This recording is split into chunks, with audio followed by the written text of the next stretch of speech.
Welcome, Dr. James Beckett, Sports Card Insights. This is an episode with Chris Sewell, baseball card collector, investor, dealer, in that order. We talked about that, and we actually had several rounds of dueling questions, which I've broken up into bite-sized chunks. So this is one of them, and I hope you enjoy them. I hope my sponsors enjoy them. Beckett Media, Beckett Grading, Beckett Authentication, Comc.com, Burbank Sports Cards, Mike Stadium Sports Cards, Heritage Auctions, Hugs and Scott Auctions, Topps, Upper Deck, and Panini. So thanks, Chris, and thanks, listeners, and here it is. Welcome, Chris Sewell, collector, investor, dealer, in that order. You say baseball collector. Yeah. Okay, and I don't say that. I say collector, investor, dealer, in that sequence. That's my variation on you. But welcome to the show. Tell us about your hobby origin story, because you've got a great presence now, but when did that start? My first pack was 1988 Donruss. I still have a card from the past, Mark McGwire, in VG condition. But I was just a collector for a long time, 20 years maybe. At some point, I started slowly switching into dealing more. And about 10, 15 years ago, I decided to become a full-time dealer, and I haven't looked back since then. I started a YouTube channel a few years ago, which I don't have any desire to be a YouTuber, but it assists my sports card career, so I continue to do it and enjoy it. You left out the investor part, because you talked about being a collector and then being a dealer. Was the investor in the middle, or is that secondary important? No, it's in the middle. I've always been a collector or a dealer, but at some point I realized I was knowledgeable enough about the industry where I could invest as well. Definitely started off purely as a collector, nothing but collecting for maybe 15 years. Then started dabbling in a little investing, and then dabbled in dealing. And now I'm basically a full-time dealer who also invest a little bit. The reason I say in that order, it's very important to me. That was the order that I became each one. And I also put baseball card at the front, because when I started, baseball cards was the term you used for everything. Nobody went to the sports card store. They went to the baseball card store, even if you were buying football cards. But that's out of date a little bit. I just always was wondering whether it was collector, investor, dealer in that order of importance, or in that order of time sequence. Yeah, it's definitely a time sequence thing. Okay. Although I also like to think my mentality, I'm a full-time dealer, but my mentality is of a collector. Like when I deal with people, I think in the collecting terms, like this is a collector who really loves their collection, and what would they want to hear? What would they want to know? That sort of thing. Let me give you my short definitions and see if you push back on any. First of all, a pure collector buys but doesn't sell. Yep. A pure dealer sells but doesn't buy, except for inventory. An investor buys, sells, and holds. A flipper buys and sells, but does not hold. That's pretty good. The flipper dealer distinguishing thing is important, I think, because I don't consider myself a flipper. I very rarely buy and sell an extent. I buy collections and then piece them out over time. I consider that more dealing. Yeah, I think your definition is good. When I say pure collector, that's exactly what I meant. I never sold a card. I would trade with my friends, but never sold something. So you kept that collector DNA. When you get cards, you think, I like this card.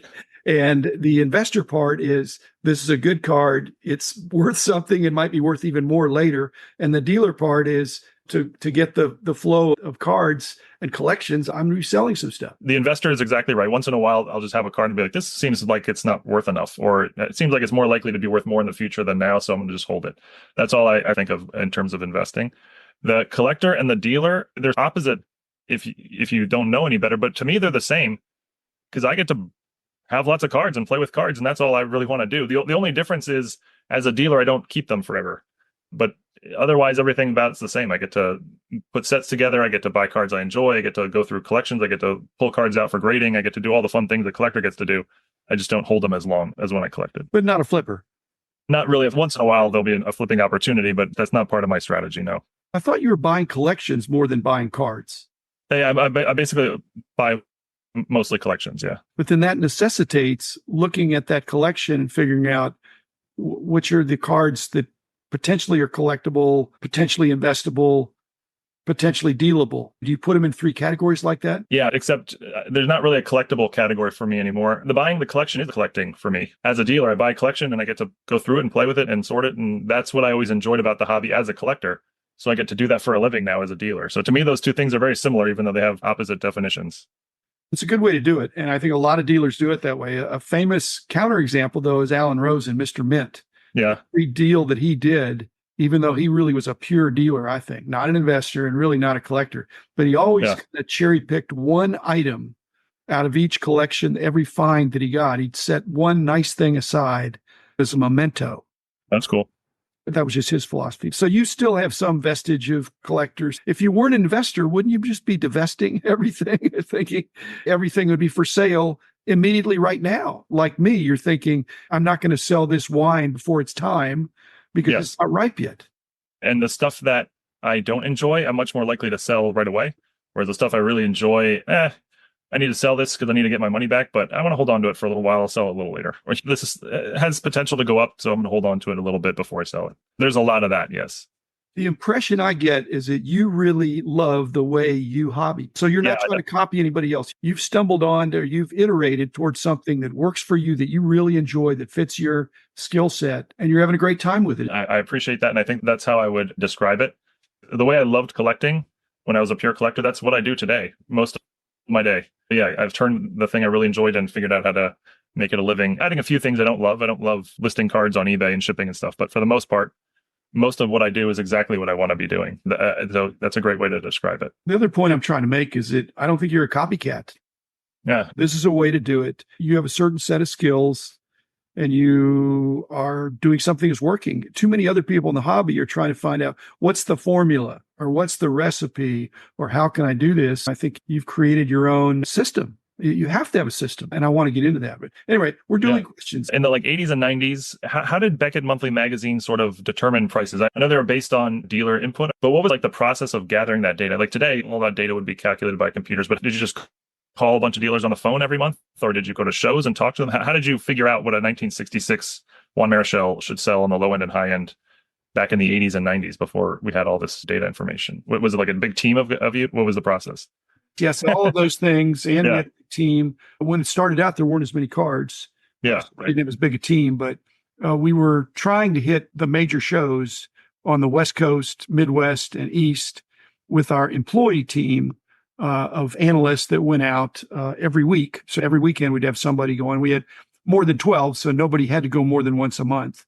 We had that going on. We had regional correspondents all over the country, but really all over North America and even some outside of America that got some small compensation for reporting pricing. We had levels of reliability based on the knowledge and history with some of these dealers. Most were dealers. A few were advanced collectors. A lot of survey correspondence, price surveys in the magazine, as well as every time we did an annual book, we did a more major canvas. The challenge that you can understand, because you deal with a large volume of cards, is you may not know the price of every single card, but enough of the prices that you can fill in the blanks. You're going to use as much empirical when you're buying a collection. You have a pretty good idea of a bunch of the cards, and then you fill in the rest by interpolation or extrapolation, whatever. So you're estimating, and those estimates are not wild estimates.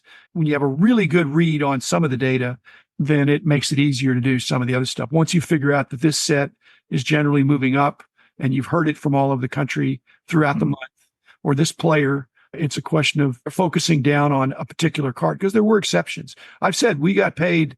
Our reliability was based not on formulas, but on our treatment of the exceptions, that there were certain cards that just sold for more, even though there was no reason. It was hard to explain why. It just did. It would have been a lot simpler for us to do price guides based on what we thought prices should.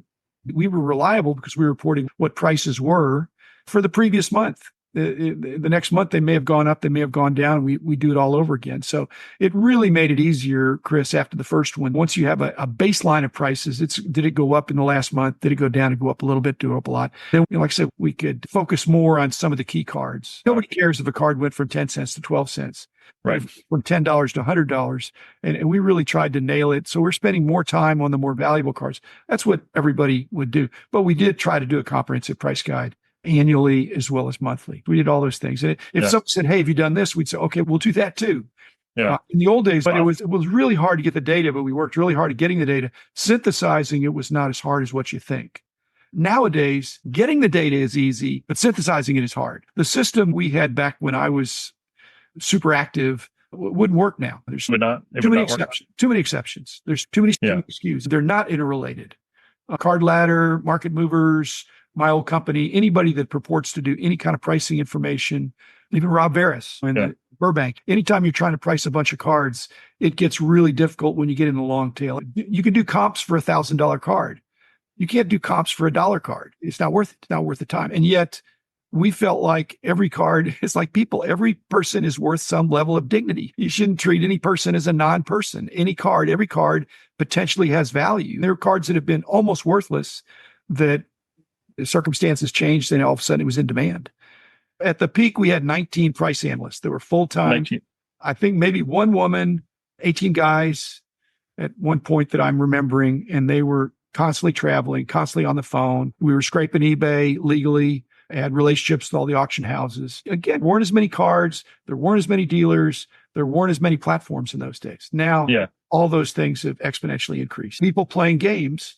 Manipulating sales. And we were really good at weeding that out. So you had 18 full-time people whose main job was to just collect data for pricing? Price guide analysts, 19. Amazing. Actually, one of them was Rich Klein. He counts for more than one, actually.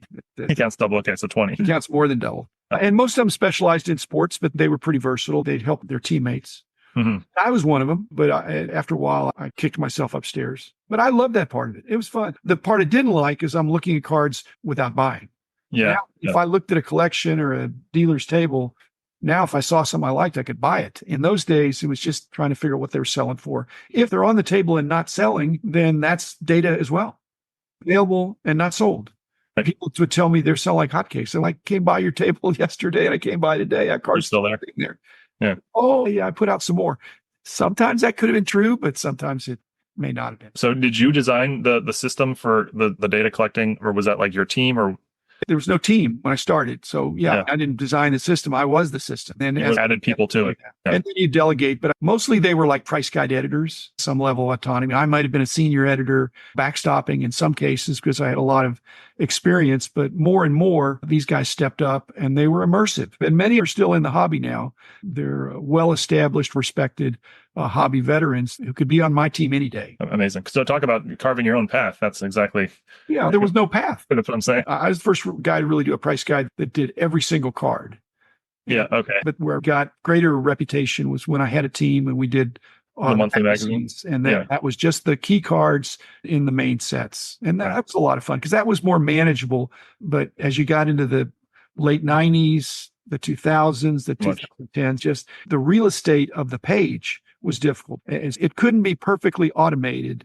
And so we always had that tension between doing things by hand and doing things by automation. The automation was so imperfect. The data we would scrape needed so much cleaning. I think the card ladder guys are doing that, but they're only doing it for the top cards. Mm-hmm. And we were trying to cover everything. So looking back now, it would almost be unfeasible now. Yeah. I remember when the columns went from 6 per page to 7 per page. It was like out of control, I think in the late 90s. But I still use Beckett. Okay. But only the vintage. The man